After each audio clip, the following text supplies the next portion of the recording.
Alright, Shalom. Like stop by saying all praise to Yahweh by Shem Shai, by Shem Kakadash. Double honors to the elders and the apostles everywhere. And salutations to the brothers that's doing the truth and sincerity. Trying to fix this.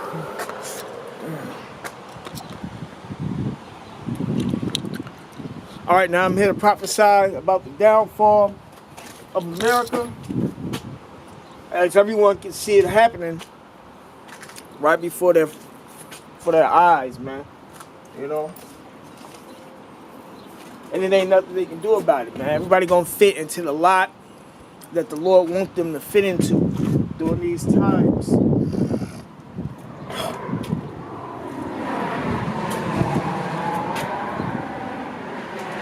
Whether it gets them destroyed or delivered.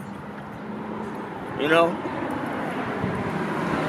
So, let's start with this precept. This is Jeremiah.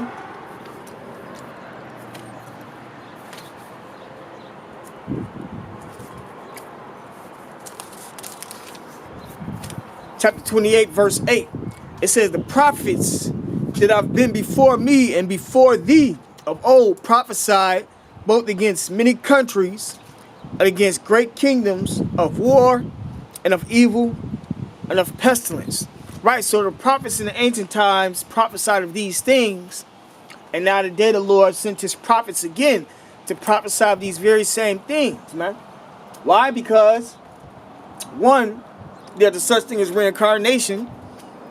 Two, we coming to the end of Esau's kingdom, man.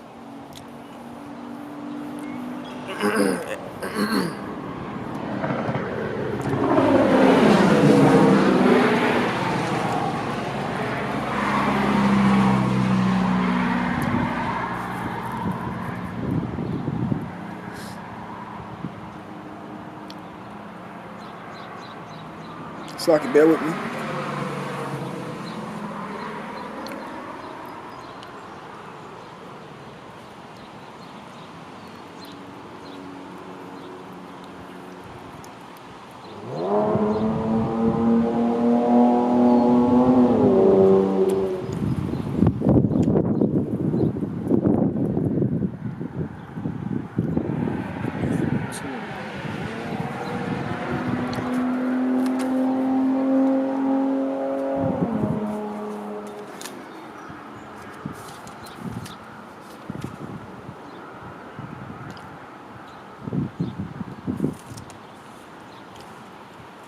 This is Isaiah chapter 42, verse 9. Behold, the former things are come to pass, and new things do I declare. Right, the former prophecies have already passed, man. And new things do I declare. Before they spring forth, I tell you of them. Right, man. So the Lord was telling you that He's gonna warn you of the new things to come to pass, which are the new prophecies. The new prophecy, one of the major prophecies is Esau's kingdom ending by way of war. That war is the battle of Armageddon, which you see is damn near starting, very close to starting over there in the Middle East, man. That's why so many nations are over there fighting the way they're fighting, man.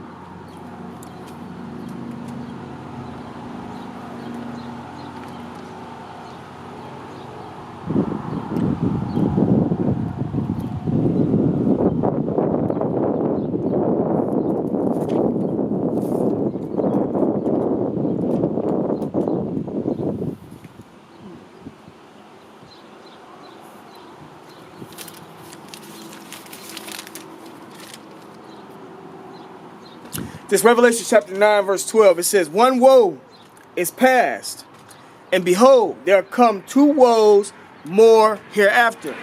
That first woe is World War I. That world war had already passed. The next woe is World War II and World War III.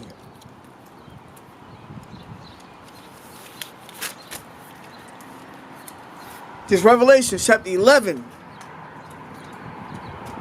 verse 14, it says, the second woe is past, which is World War II. And behold, the third woe cometh quickly. That's the third woe, which represents the battle of Armageddon. And it's like we right at the door of it, man, because of all that hell that's going on in the Middle East. But that's all happening because we're coming to the ending of Esau's kingdom and the ushering in of Jacob's kingdom. See, the world was made for the Israelites, whom are the blacks, Native Americans, and we were punished for our sins against Yahweh Shema Shai. So the Lord put us in these various captivities, man. But now we at the end of it all, and the kingdom of heaven is next. And in the kingdom of heaven, the Lord gonna make his people all righteous. And we're not gonna go into captivity anymore, man. So I can bear with me. Because I'm going in the spirit with this lesson.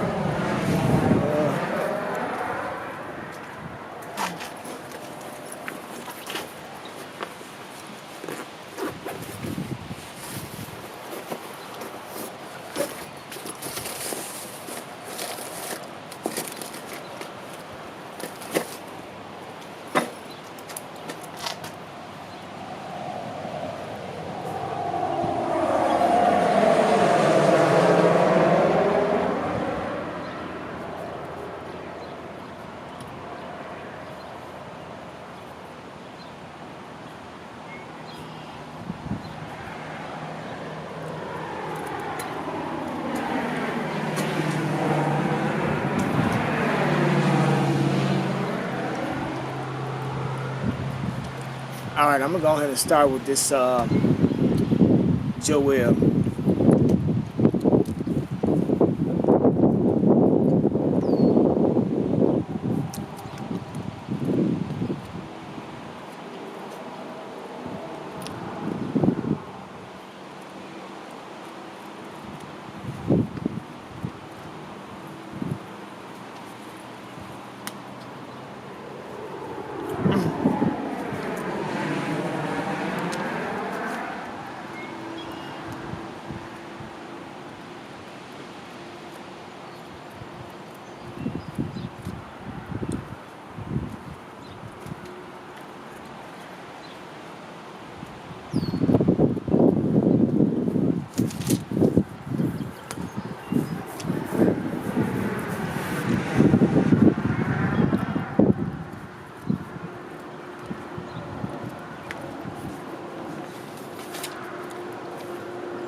This is Joel chapter 3, verse 1. It says, for behold, in those days, and in that time, when I shall bring again the captivity of Judah and Jerusalem, and that's what you see going on now. The Lord has woken up his men by his way of his word. And he's bringing them back unto him, man. Starting with Abba Bivens. The truth came through Abba Bivens, whom according to the scriptures was Elijah.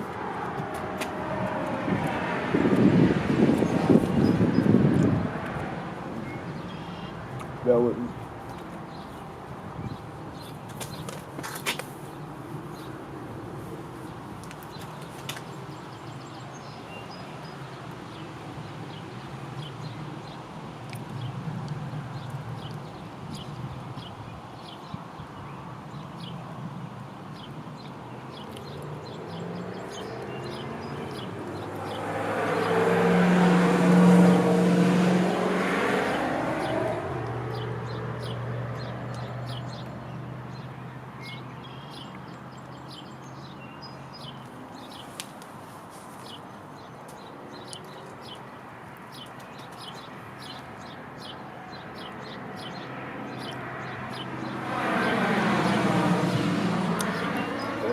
Hold on, Sharky.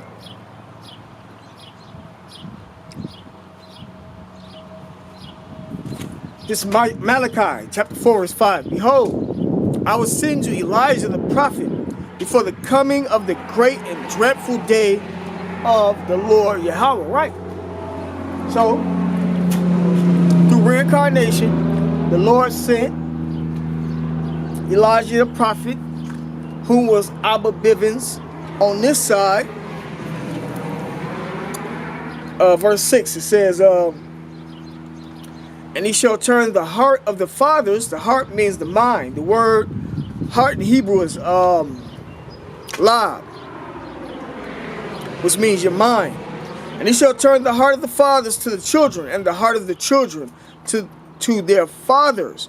Right, he was going to bring, the truth was going to come through him, and it was going to be taught unto the elect. Lest I come and smite the earth with a curse. Right, man. The ultimate curse is when Yahushua comes back and destroys America, man, by way of the chariots, just as well as the thermonuclear missiles, man. You know, but before that happens, the elect has to get the truth, man, because the Lord has an elect. The Lord has a chosen people whom He wants to be delivered. You know, just like how in ancient times when Israel walked out of Egypt and then they wandered in the wilderness for 40 years and those who opposed the Lord was killed off. Same thing happening another day, man.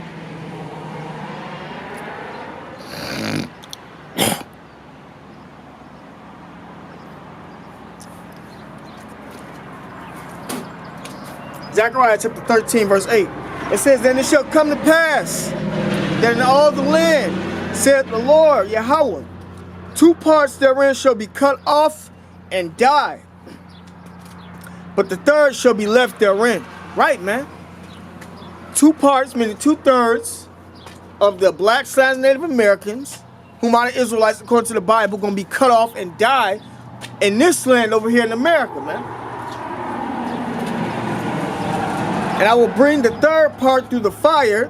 The 3rd part represents the elect, the chosen, and they're going to go through the fire. That fire is basically means the tribulation, Jacob's trouble, different types of hell, man. And I will refine them as silver is refined, right, to purify them, refine them, make them more righteous, you know, than the 2/3, basically, to test them. And we'll try them as gold is tried, right? Tried meaning to test. They shall call on my name. That's the scripture proving that we got the name. And I will hear them. I will say it is my people, and they shall say the Lord is my God. Right, man?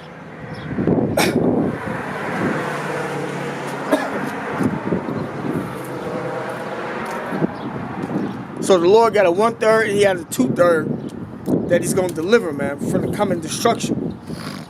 This is back at Joel chapter 3.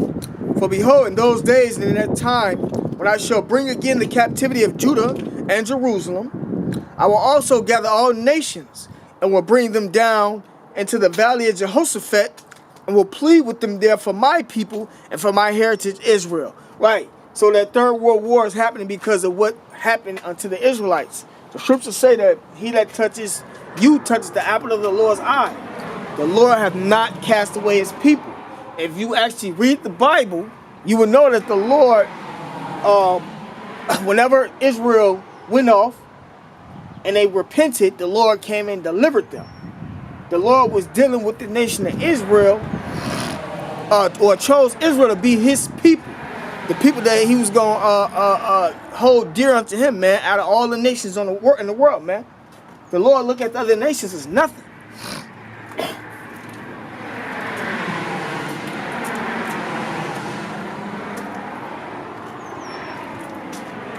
This verse 2 again, Joel 3 and 2. And I will gather all nations and will bring them down to the valley of Jehoshaphat, and will plead with them there for my people and for my heritage Israel, whom they have scattered among the nations, and parted my land. Right, man? So the fact that we went through these various different captivities, That was us being scattered. Um, the fact that we are who we are, according to the scriptures, is the reason why the Lord is making these things happen and going to deliver His people, man. It says, and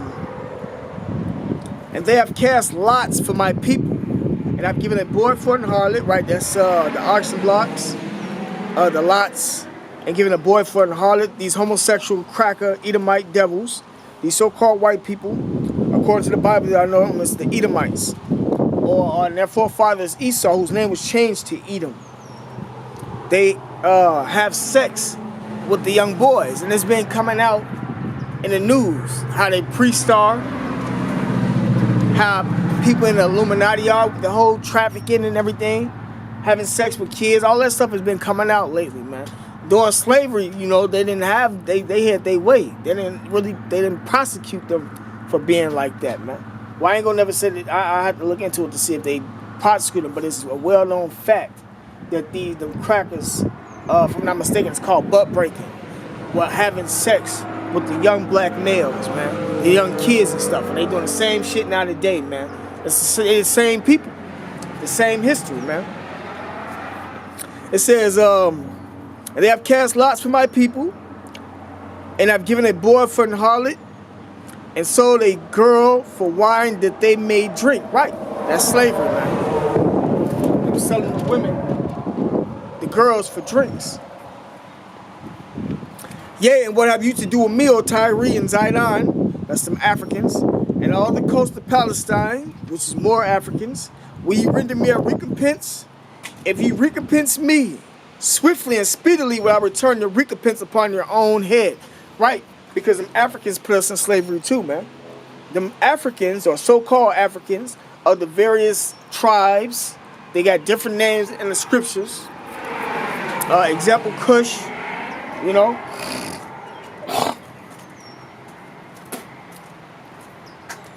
They sold us one to Esau. Not only did they do that, they in cahoots with Esau. They got an agreement, a covenant, to keep us not from knowing who we are and to keep us in this predicament that we are in, man. So the Lord gonna get them back for that, man.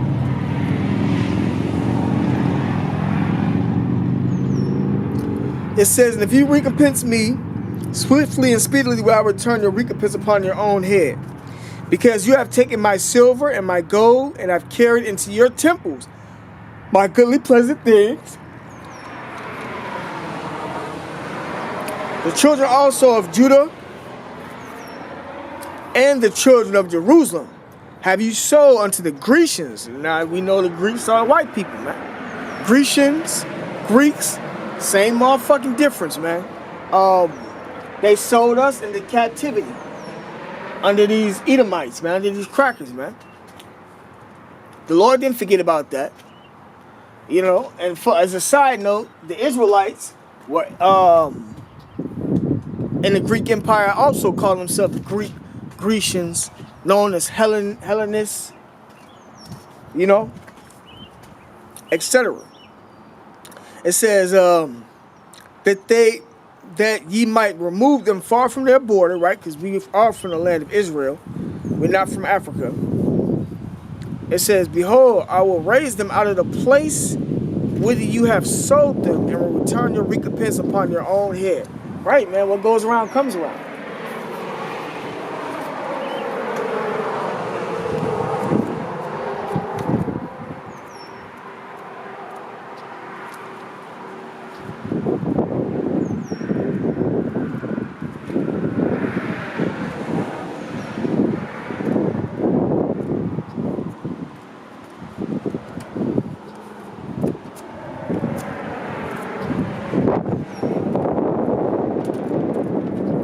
Bear with me.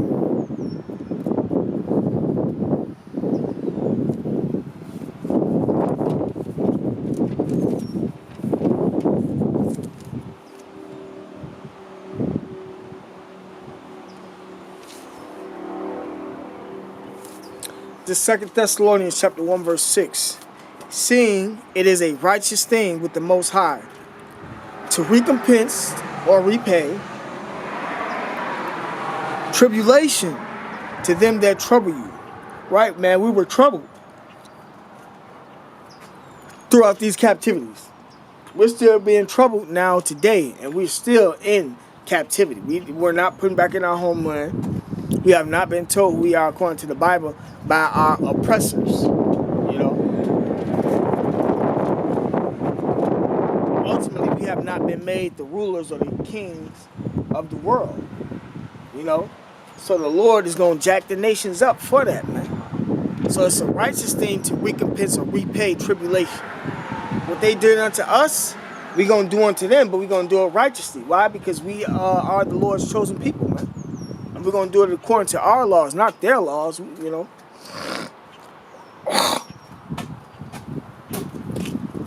It says, and to you who are troubled, rest with us, right, in the spirit, in the scriptures. When the Lord Yahushua shall be revealed from heaven with his mighty angels, right, during the second coming. For those who believe that the Lord already came back or not coming back, this is the precept that he is coming back, man. And he coming back with angels. And flaming fire taking vengeance.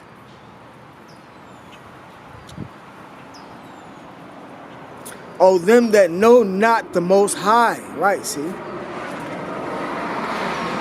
And that obey not the gospel of our Lord Yahushua, right? So that's our people included with the other nations, man.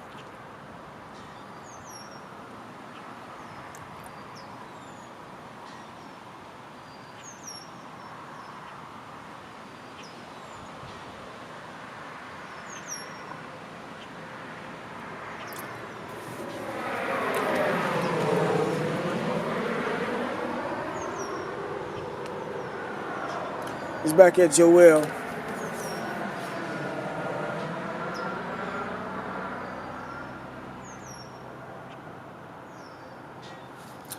Chapter 3.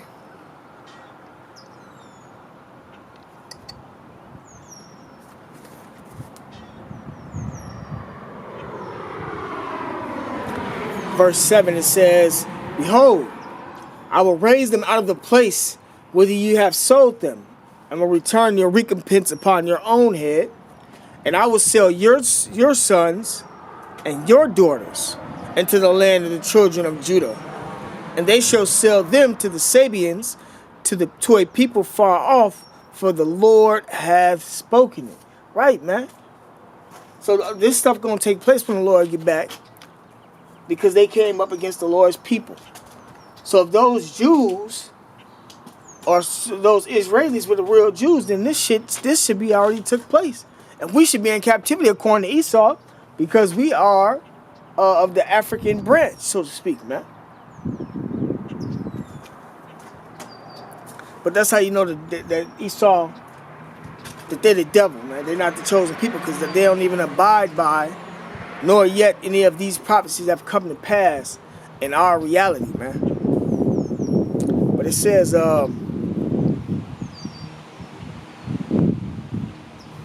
verse 9, proclaim ye this among the Gentiles, prepare war, wake up the mighty men, the Russians, the Iranians. See, this is why this is happening. Everything that they did have led us to this point. It says, proclaim ye this among the Gentiles, prepare war, wake up the mighty men. Let all the men of war draw near. Let them come up. You see what's going on in the Middle East. It says, beat your plowshares into swords. And that part took place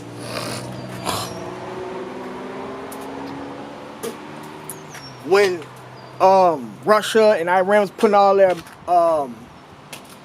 agricultural money into the military might over a couple years. They was, and I think they still might be doing it. They just probably just stopped putting it in the media like how they used to.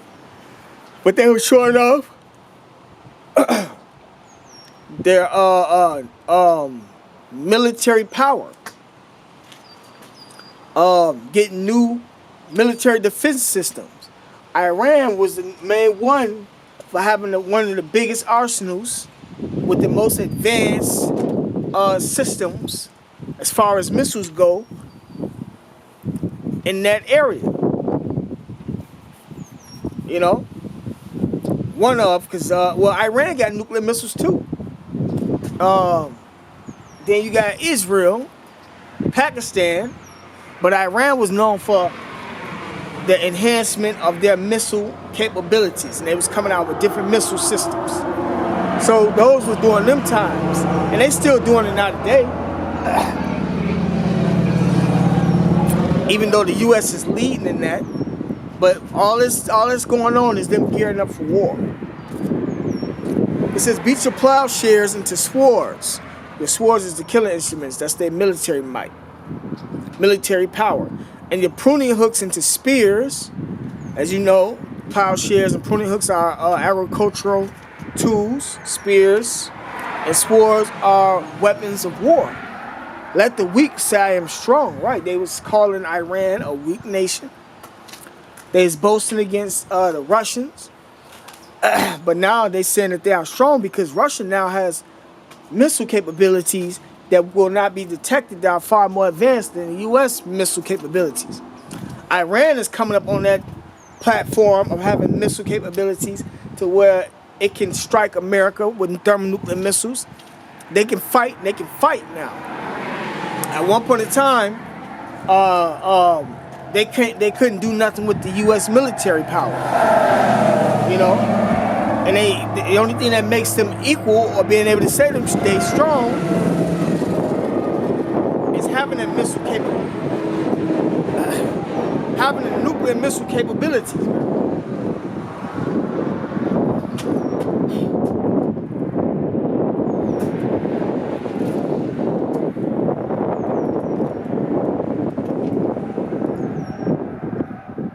All right, it says,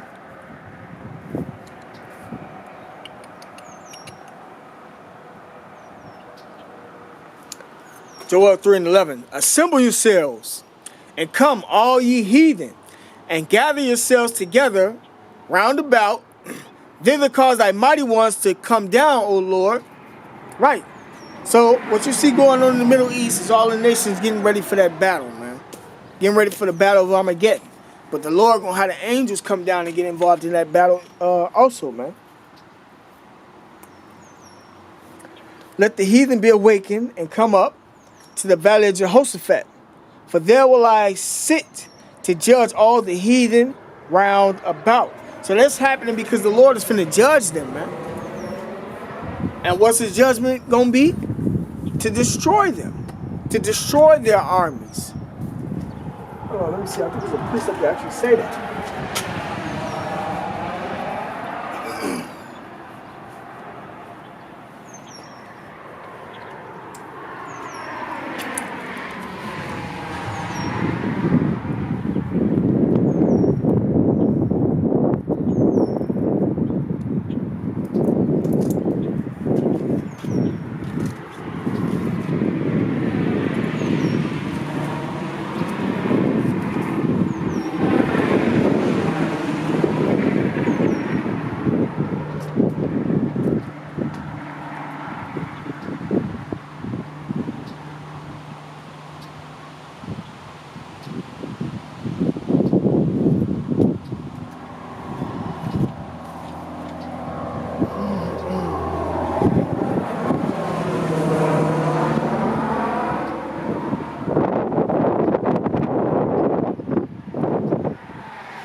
something like it. This Isaiah chapter 34, verse 2. So that's what it says. Come near, ye nations, to hear and hearken, ye people. Let the earth hear, and all that is therein, the world, and all things that come forth of it. For the indignation, which is anger, of the Lord is upon all nations, and his fury upon all armies. He hath utterly destroyed them. Right, the Lord is eventually going to destroy their armies, man. He hath delivered them to the slaughter, and that's what the battle of Jehoshaphat represents, the battle of Armageddon. The Lord destroying the armies of the nations because of what they have done to the blacks, lions, and Native Americans, man.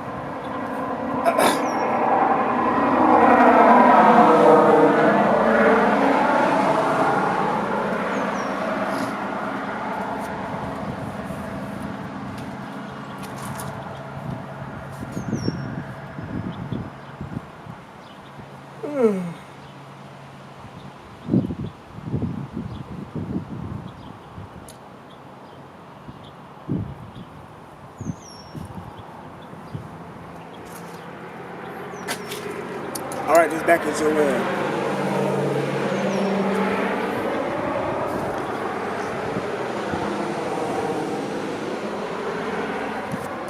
Joel chapter 3, verse 12, it says, let the heathen be wakened and come up to the valley of Jehoshaphat. For there will I sit to judge all the heathen round about, right? And that's the Lord destroying their armies. Other precepts you can use for that is Isaiah chapter 30. Or 31.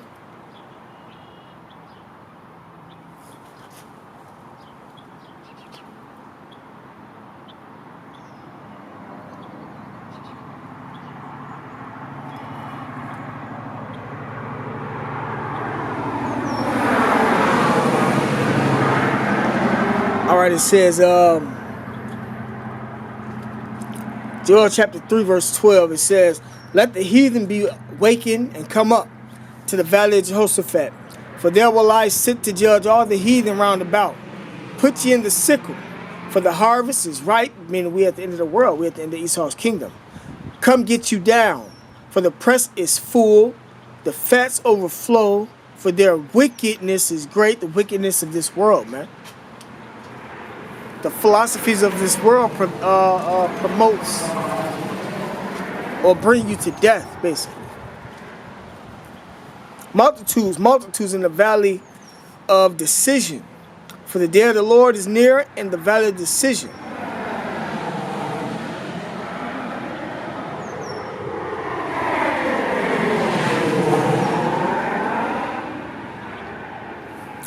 It says, the sun and the moon shall be darkened, and the stars shall withdraw their shining. The Lord also shall roar out of Zion and utter his voice from Jerusalem, and the heavens and the earth shall shake. But the Lord will be the hope of his people and the strength of the children of Israel. Right, the earth going to shake because of the nuclear missiles, man. But he going to deliver his elect. So shall ye know that I am the Lord your God, dwelling in Zion, my holy mountain, my holy mountain. Then shall Jerusalem be holy, and there shall no strangers pass through her anymore. And this is what I was saying earlier. Once we get established in the kingdom of heaven, we're not going to be taken down anymore. The Lord going to make his people all righteous. We're not going into captivity. Ain't no Edomites going to rise up. Ain't no Hamites going to rise up. No Ishmaelites. Nothing, man. They going to be in slavery and under tributaries unto us forever, man. Except Esau. Esau is going to be exterminated after 1,000 years, man. The other nations are going into captivity, and eventually they're going to be put back in their lands and still be tributaries unto us, man.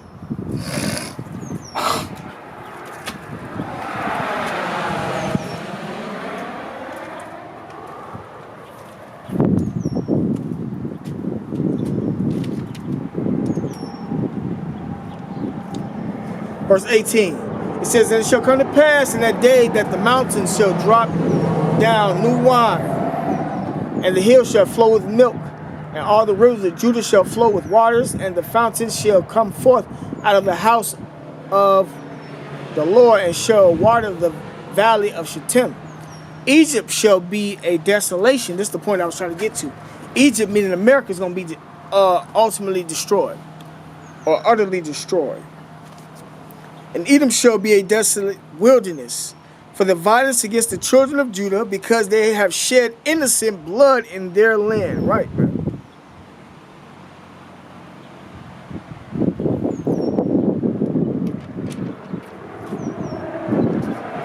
Verse 20.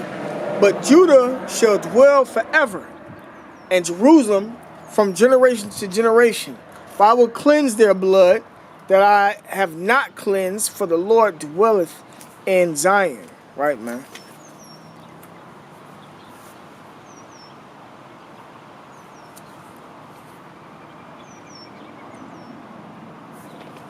Right, so that's what's going on, man. The Third World War gonna have it to where America gets destroyed. The other nations' armies gonna be destroyed, and Israel gonna be put back into power, man. And we in them steps right now. We going through them steps right now.